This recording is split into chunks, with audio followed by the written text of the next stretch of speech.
2025 भर्तियों का वर्ष आज ही सुनिश्चित करें अपना सिलेक्शन और डाउनलोड करें तैयारी कर लो ऐप। एसआई भर्ती 2021 को लेकर हाईकोर्ट में चाहे एकल पीठ का फैसला आ चुका है, लेकिन इसके बावजूद भी पीड़ित अभ्यर्थी इंसाफ की आस में लगातार सड़कों पर उतरते हुए नजर आ रहे हैं। जी हां, जब से इस भर्ती को हाईकोर्ट ने रद्द करने का फैसला सुनाया है, उसके बाद से ही पीड़ित अभ्यर्थी और उनके परिजन सड़कों पर उतरकर इंसाफ मांग रहे हैं।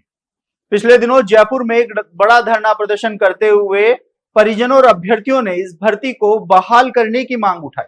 अभ्यर्थियों का कहना है कि इस भर्ती को लेकर महज 55 ट्रेनी एसआईओ की गिरफ्तारी हुई थी, जबकि 785 ट्रेनी एसआईओ को एसओजी की ओर से क्लीन चिट मिली हुई है और उसके दस्तावेज भी उन्होंने सौंपे हैं। लेकिन इसके बावजूद भी इस भर्ती को रद्द कर दिया गया। ये कहीं ना कहीं 785 अभ्यर्थियों के भविष्य के साथ खिलवाड़ किया गया है।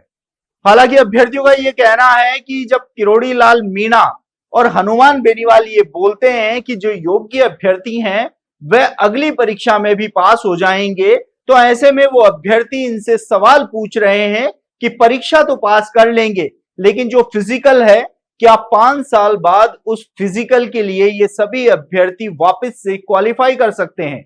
और कहीं ना कहीं परीक्षा में लक फैक्टर भी काम आता है।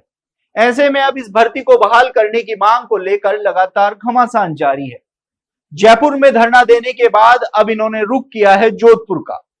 देखिए, पिछले दिनों जोधपुर में पूर्व मुख्यमंत्री वसुंधरा राजे से पीड़ित अभ्यर्थियों ने मुलाकात की थी, जिसके बाद वसुंधरा राजे ने एक एक अभ्यर्थी से उनकी समस्याएं सुनी थी। इसके साथ ही जोधपुर में अब इन जो ट्रेनी एसआई थे या यूं कहें जो पीड़ित अभ्यर्थी थे और उनके परिजन एक बड़ा धरना प्रदर्शन आज करने जा रहे हैं। सुबह 11 बजे कलेक्ट्रेट सर्किल पर इन अभ्यर्थियों और परिजनों के जुटने का कार्यक्रम प्रस्तावित है और कहा यह जा रहा है कि पूरे राजस्थान से सभी ट्रेनी एसआई और उनके परिजन जोधपुर में पहुंचेंगे। ऐसे में अब देखना होगा कि जोधपुर में जहां वसुंधरा राजे से मुलाकात करके और अपनी मांग उठाई थी, तो वहीं अब सोमवार को हाईकोर्ट की खंडपीठ में अपील पर होने वाली सुनवाई से पहले अपनी भर्ती को बचाने के लिए सड़कों पर यह अंतिम प्रयास होता हुआ नजर आ रहा है। तो वहीं दूसरी ओर इस भर्ती के समर्थन में अब कई दिग्गज भी उतरते जा रहे हैं। पिछले दिनों विधायक रविंद्र सिंह भाटी, जो युवाओं के लोकप्रिय नेता के रूप में जाने जाते हैं, मनोज न्यांगली, जो लगातार युवाओं की आवाज उठाते हैं, इसके साथ ही बानसूर से विधायक देवी सिंह भाटी भी, जो बीजेपी से ही विधायक हैं, उन्होंने भी ट्रेनी एसआई के अभ्यर्थियों से मुलाकात करके उनकी समस्या को सीएम भजनलाल शर्मा के सामने उठाने, साथ ही खंडपीठ में अपील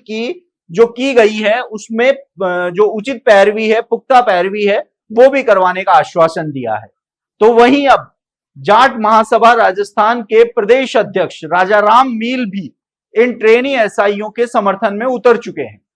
राजाराम मील ने कहा है कि इस भर्ती में 36 कौम के अभ्यर्थियों को जो शामिल है होने का मौका मिला है। 36 की 36 कौम चाहती है कि इस भर्ती को बहाल किया जाए, इन अभ्यर्थियों के साथ नाइंसाफी न हो।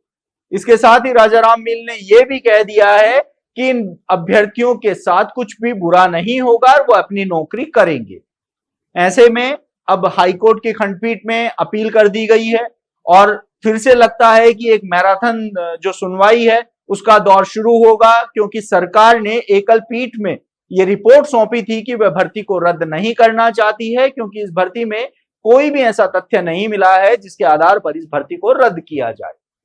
तो अब देखना होगा, क्योंकि सभी की नजरें खंडपीठ की में जो सुनवाई है उस पर टिकी हुई है।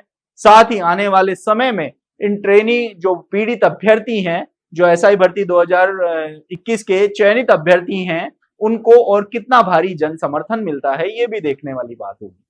आप देखते रहिए एजुकेशन नगरी। मैं हूं ललित वर्मा।